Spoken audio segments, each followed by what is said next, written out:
Olá, boa noite. Seja bem-vindo ao Jornal da Record.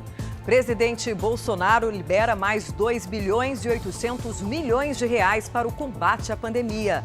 Cidades de São Paulo antecipam o horário de restrição do estado e proíbem circulação de pessoas após as 10 da noite. Rio de Janeiro pode ser obrigado a divulgar lista de vacinados diariamente para evitar fura-filas. Agora, no Jornal da Record.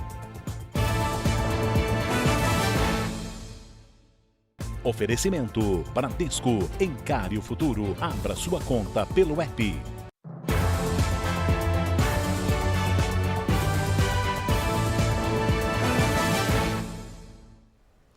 O presidente Jair Bolsonaro assinou há pouco uma medida provisória que libera 12 bilhões e 800 milhões de reais para o combate à pandemia.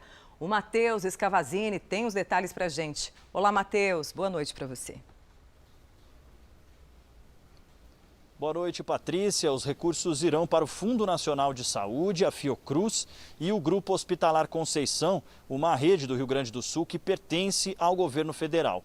Com a verba, o Fundo Nacional vai custear leitos de UTI, atenção à saúde indígena, testes de Covid, transporte de pessoal e oxigênio. Na Fiocruz vai cobrir leitos de UTI, pesquisas sobre o coronavírus e capacitação de profissionais. E no grupo hospitalar, os recursos vão para a manutenção de serviços. A medida provisória vai ser publicada no Diário Oficial da União desta quinta e já entra em vigor. Patrícia.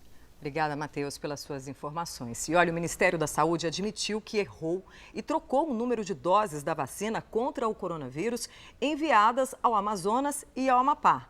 As 78 mil doses que iriam para Amazonas foram entregues no Amapá, que aguardava somente 2 mil doses. A troca será desfeita nesta quinta-feira. E para evitar fura-filas, as cidades do estado do Rio de Janeiro podem ser obrigadas a divulgar uma lista com todas as pessoas que foram vacinadas. Da capital fluminense, Pedro Paulo Filho tem os detalhes para a gente. Olá, Pedro, boa noite para você. Pois é, Patrícia, boa noite para você, boa noite a todos. Olha, esse projeto vai ser votado nessa quinta pela Assembleia Legislativa aqui do Rio.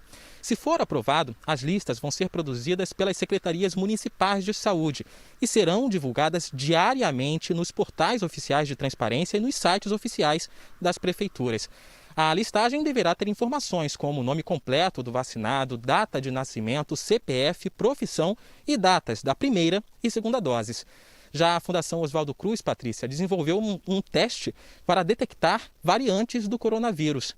A ferramenta vai contribuir para o acompanhamento das linhagens que circulam pelas cidades brasileiras, mas ainda não há previsão para que esse teste chegue até a população.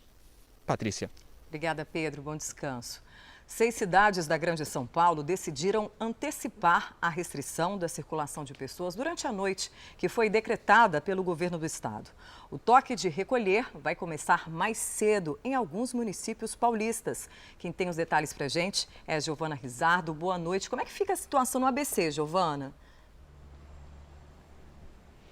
Oi, Patrícia, boa noite para você, boa noite a todos. A restrição noturna no Grande ABC vai ser das 9 horas da noite até as 4 horas da manhã, até as 4 da manhã deste sábado, com exceção de São Caetano do Sul, que vai seguir a orientação do estado, que é das 11 da noite até as 5 horas da manhã desta sexta-feira. A decisão ela foi tomada em uma reunião entre prefeitos do consórcio intermunicipal do ABC. Então ficou acordado que o comércio deve parar às 9 horas da noite, só podem funcionar as farmácias e também os serviços de saúde. Já a circulação de pessoas também precisa parar das 10 da noite até as 4 horas da manhã, quando o transporte coletivo vai ser interrompido. Essa medida vai valer até o dia 7 de março, quando as autoridades vão fazer uma nova avaliação.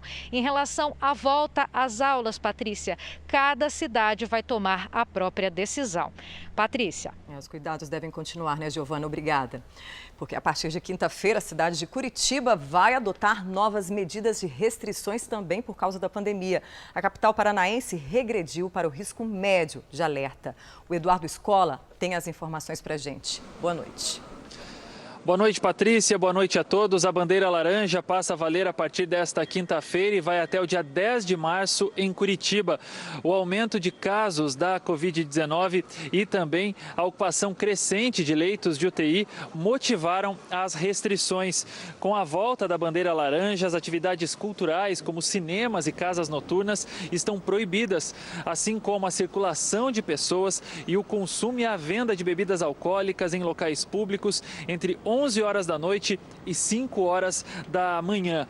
Diversas atividades como restaurantes, shoppings e também supermercados estão suspensas aos domingos, podendo atender apenas por entrega. Patrícia. Obrigada. Minas Gerais criou um novo protocolo para a volta às aulas no estado. E a Virgínia Nalon conta pra gente como tudo isso vai acontecer por lá, né, Virgínia? Boa noite para você. Exatamente, Patrícia, boa noite para você, boa noite a todos. O modelo proposto pelo governo é híbrido e será implantado de maneira gradual e alternado. Os pais terão a palavra final para decidir se os filhos irão retornar às aulas presenciais. A principal diferença do protocolo divulgado agora para o do ano passado é que a volta do ensino presencial começa pelos anos iniciais, do 1º ao 6º ano. A volta às aulas na rede estadual vai acontecer no dia 8 de março. Por enquanto, de maneira remota. O retorno presencial dos alunos ainda não tem previsão. O governo espera que, com a divulgação do novo protocolo na próxima sexta-feira, consiga derrubar uma liminar do ano passado que impede o retorno presencial. Patrícia. Obrigada, Virgínia. E agora à noite, a Câmara dos Deputados autorizou o prosseguimento de uma proposta de emenda à Constituição com novas regras de imunidade parlamentar. Vamos voltar com Matheus Escavazini. Patrícia, a votação dessa noite analisou aspectos formais e autorizou o prosseguimento do projeto.